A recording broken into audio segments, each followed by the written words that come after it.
What are the biggest challenges in selecting World Heritage Sites in Pakistan, and how can innovative solutions address these hurdles?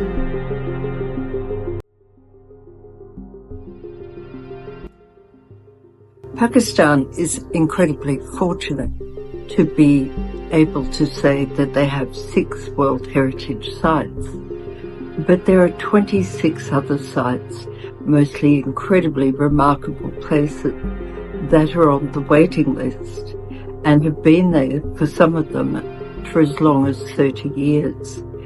But the process for achieving inscription for a site is incredibly complex and detailed, requiring endless documentation, site inspections by UNESCO, and it takes a lot of political will and advocacy. It also requires commitment from communities and governments to move things along.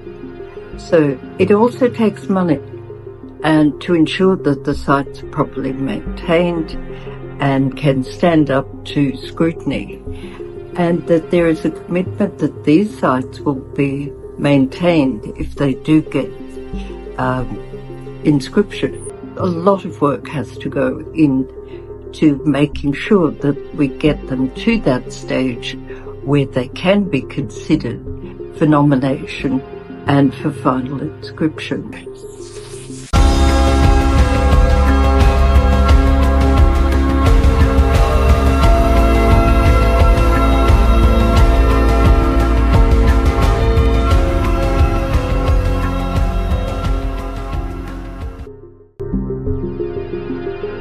How can Pakistan protect its vulnerable World Heritage Sites like Taxila and Makli Necropolis from the worsening impacts of climate change?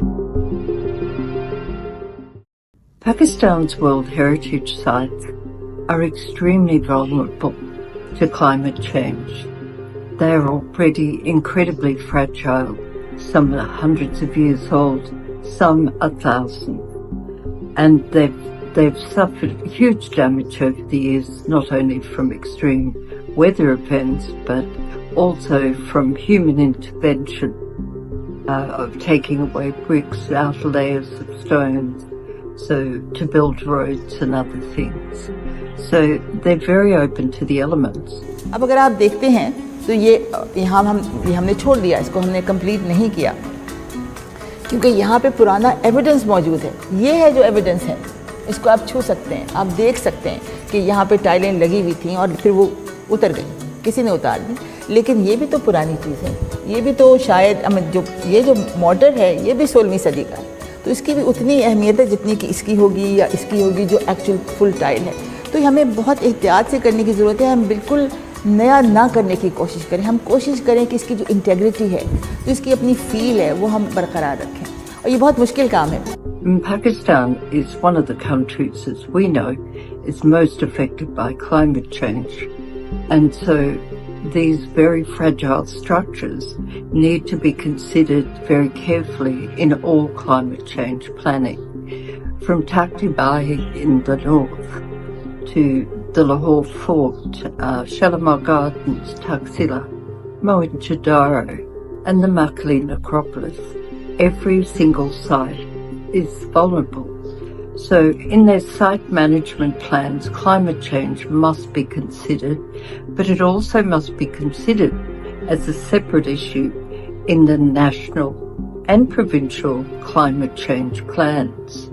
Otherwise, these precious, vulnerable sites could be lost forever.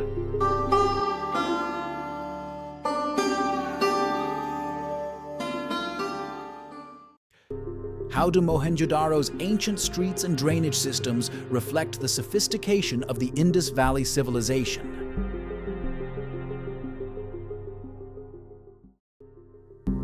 If there is one thing that is so clearly apparent when we view the ancient ruins of Mohenjo-daro, a city that came into existence 5,000 years ago, is the level of sophistication of the inhabitants of the Indus civilization.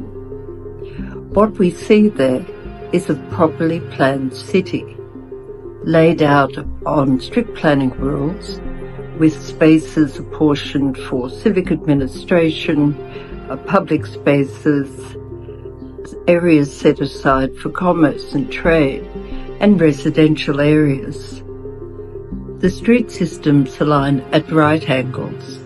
Housing units are of a similar size, which maximizes the use of space for development. They had an extremely efficient system for water supply, drainage and sanitation. So these are things that are critical infrastructure today in modern urban planning. So the similarities are remarkable.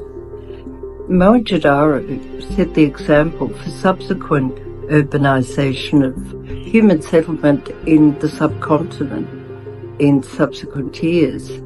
So it is really quite remarkable. The strange thing is that this amazing civilization disappeared from within 1,000 years. Nobody really knows why, but as the site is further excavated in years to come, we hope that Mohenjo-daro will give up more of its secrets.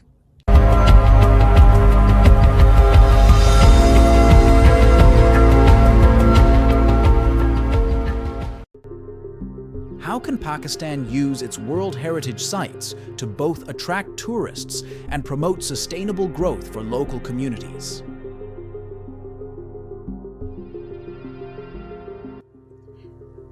There is no doubt that Pakistan's World Heritage sites have enormous tourism potential. When planning tourism for any particular area, and particularly World Heritage, is that we have to take into account the need for sustainable tourism.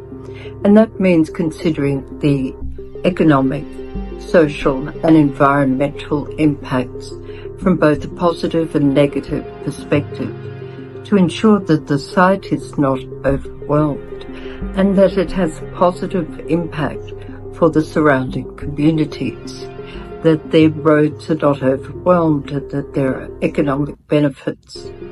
But we don't have such a campaign for World Heritage sites at this stage. So what we need to do is consider how we can do that with a new campaign specifically for World Heritage sites, as in come visit Pakistan's wonderful World Heritage sites, and while you're here, come and visit the tentative ones. There's much to see. So it's also up to visitors to be responsible visitors. And so the potential is enormous. We just have to focus on getting it done.